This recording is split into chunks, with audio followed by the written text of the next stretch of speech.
Good morning, students. Let us start with today's class on the topic structure of atom. We have discussed till now about discovery of fundamental particles, that is electrons, protons and neutrons. So let us proceed further. Today we are going to discuss about the earlier model of atoms that was being given by Thomson, Sir J.J. Thomson, Rutherford and also by Bohr. And we will discuss about atomic number, mass number, isotopes, isobars, isotones and isoelectronic species. So let us proceed. So we are knowing that, students, after the fact was established that atom is made up of subatomic particles. Now the question was how these particles were arranged within the atoms. So for this, Sir J.J. Thomson in 1898 proposed that an atom was a sphere of positive electricity in which electrons are embedded in it, and those electrons are sufficient to neutralize, means the atom as a whole is electrically neutral. So he also further said that the stability of atom was explained as a result of the balance between the repulsive forces between the electrons and their attraction towards the center of the positive sphere. This model is compared with a watermelon in which seeds are embedded, or with a cake or pudding in which raisins like dry grapes or kishmish are embedded. That is why this model is sometimes called raisin pudding model or watermelon model.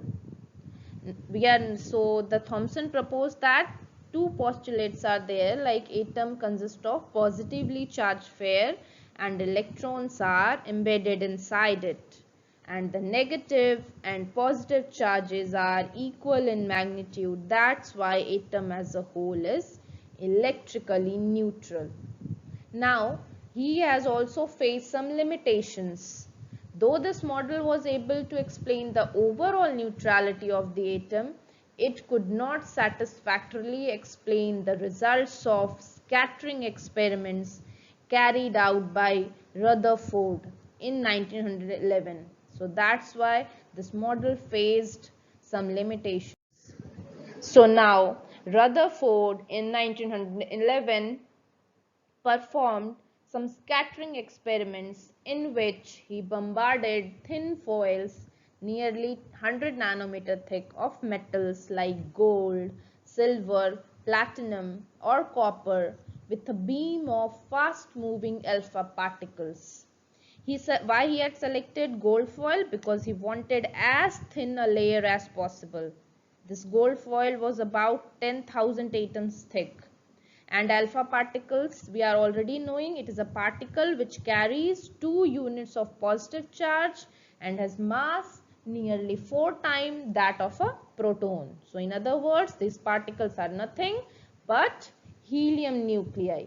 So the source of alpha particles was radium, a radioactive substance placed in a block of lead, and we are knowing why it is placed in a block of lead, because that block is a form of radiation shielding.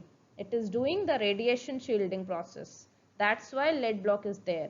Slits were used to get a fine beam, and then as it is represented in the figure, just you can see over here, the presence of alpha particles at any point around the thin foil of gold after striking it was detected with the help of a circular zinc sulfide screen. You can see over here, screen is there, fluorescent screen is there, and that is being coated with zinc sulfide.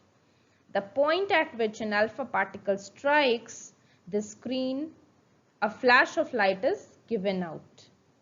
So you can see from here, from the figure diagram as well. So after doing this very thing, he made the following observations. So observations are like this.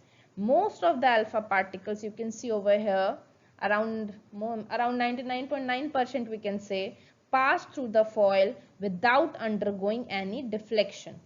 This is the first observation. The second one is few alpha particles underwent deflection through small angles, small acute angles. Now the third one is very few. In fact, 1 out of 20,000 were deflected back or traces its path back by 180 degree. So after doing this much of observation, he draw some conclusions. So from these observations, Rutherford drew the following conclusions, like you can see over the in the diagram as well. Since we are knowing that most of the alpha particles pass through the foil without undergoing any deflection. So there must be sufficient empty space within the atom, because we are knowing that most of the alpha particles are passed straight through the foil. This only means that there must be some sufficient empty space within the atom. Now the next observation, what was that? We are knowing that we had said that since few alpha particles were deflected through small angles, so alpha particles, we are knowing that those are positively charged particles, and these could be deflected only by some positive body present within the atom. The alpha particles deflected were those which passed very close to this positive body. And we are knowing that some alpha particles were deflected back with small angles, and alpha particles are heavy particles. Those are doubly charged helium nucleus. So these could be deflected back only when they strike some heavier body inside the atom. Heavier body means heavier positive body inside the atom. Now the next one is, we had said that the number of alpha particles deflected back is very small, means 1 out of 20,000 traces its back path. So this shows that the heavy body present in the atom must be occupying a very small volume. So the small heavy positively charged body which is present within the atom was called nucleus. So we have in this very way, Rutherford found out the existence of nucleus inside the atom, in the central region of the atom. So now Rutherford's nuclear model of atom, means after the discovery of nucleus, existence of nucleus, he had given his nuclear model, and according to this model, he had said the following postulates for atom. He had said that the atom consists of two parts. First one is nucleus and second one is extranuclear part.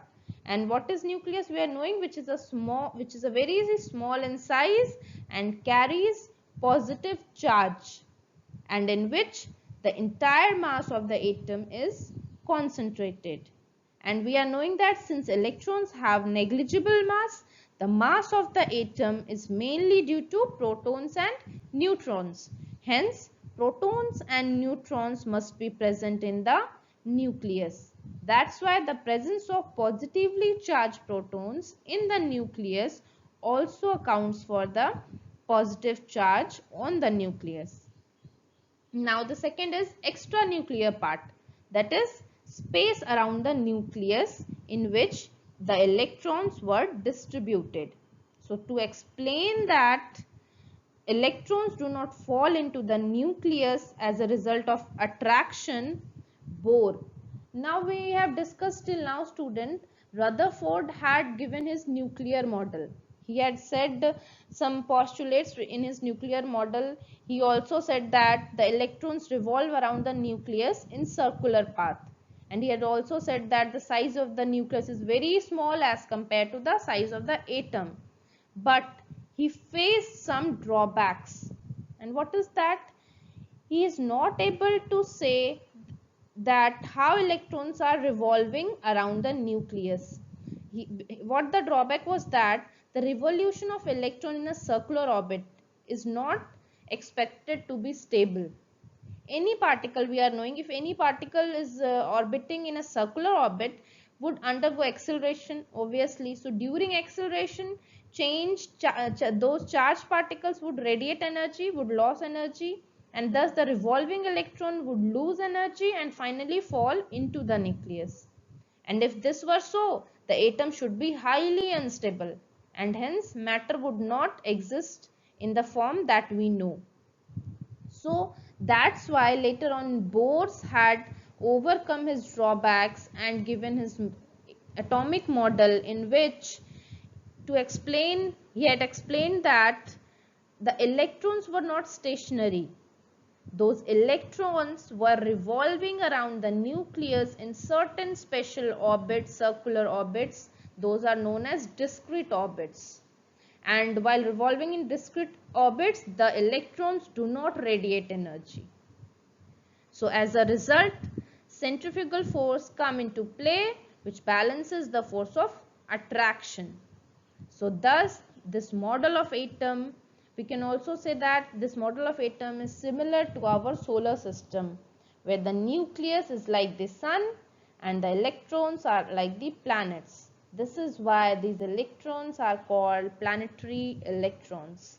So this is how the atomic model is being given by Bohr and is being given by Rutherford and Thomson. Now the next one is atomic number and mass number. We are knowing that atomic number of an element is equals to the total number of protons present in the nucleus, or that is equals to the total number of electrons present in the neutral atom. So atomic number is also known as proton number, because the charge on the nucleus depends upon the number of protons, and since the electrons have negligible mass, so the entire mass of the atom is mainly due to protons and neutrons, just now we have discussed. So since these particles are present in nucleus, therefore they are collectively called nucleons. So that's why we can define the mass number of an atom, of an element, that is equals to summation of number of protons and number of neutrons present inside the nucleus of an atom. So the mass number of an element is nearly equal to the atomic mass of that atom. However, the main difference between the two is that the mass number is always a whole number, whereas atomic mass is usually not a whole number. It is the accurate mass in decimal form.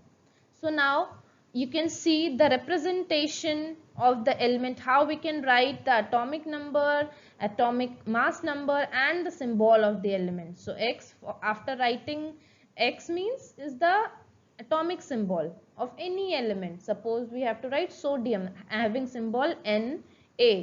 So Na, as a subscript, we can write atomic number, that is being denoted as Z. Capital Z is the atomic number, having sodium having atomic number 11, and capital A is the mass number, depicting the mass number. So that is being written as superscript. So sodium having atomic mass is 23, mass number is 23. So this is the representation of the element, how we can write the atomic number and mass number around the atomic symbol.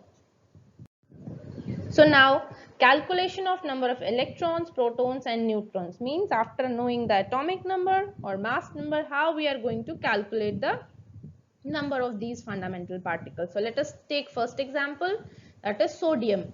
We are knowing, just see the electronic configuration of sodium over here first.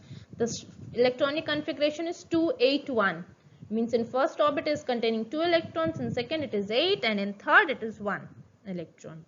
So because sodium having atomic number 11 and atomic number is 11, means number of proton is equals to 11, and that is equals to number of electrons. So now the mass number of sodium is 23. So now we can simply calculate the number of neutrons. How? Because we are knowing that mass number means sum of protons and neutrons, means 23 protons and neutrons are present. And out of that, Atomic number is 11 means 11 protons are present. So when we are going to subtract it, we are getting the total number of neutrons. That is 12 neutrons are present. So we can simply say that number of proton is 11, electron is 11 and neutron is 12 in sodium atom.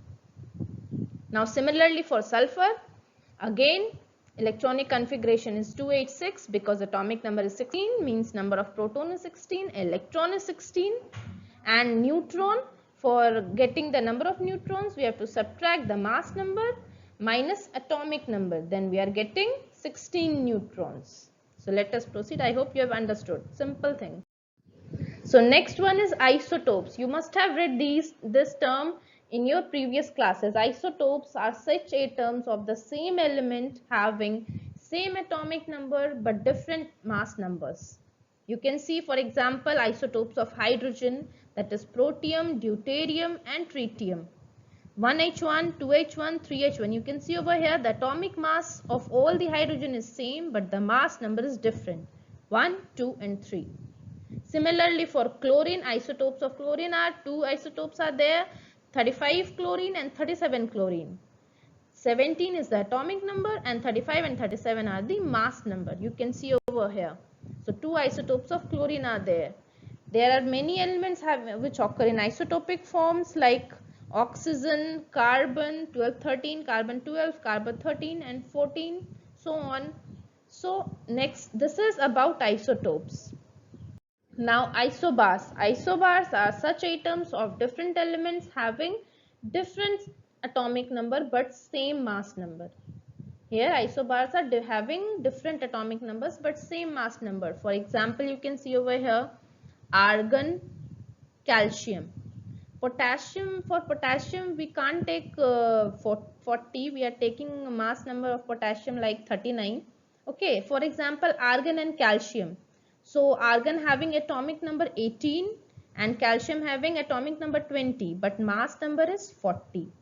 So argon 40 mass number and calcium 40 mass number. So both are the examples of isobars. Now moving further, that is towards isotones. Isotones are such atoms of different elements which contain the same number of neutrons, are called isotones. So for example, we can say 14 carbon, 15 nitrogen and 16 oxygen, means carbon, nitrogen, oxygen having mass number 14, 15 and 16 respectively. Each one of them will contain 8 neutrons. How? After calculating, just calculate it by your own. 14 carbon, 15 nitrogen and 16 oxygen. Each one of them is containing 8 neutrons. For example, over here as well you can see 31 phosphorus and 32 sulfur. Calculate the number of neutrons in them.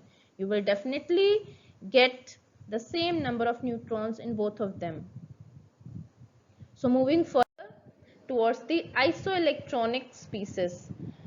So the species or atoms or ions containing the same number of electrons are called isoelectronic species.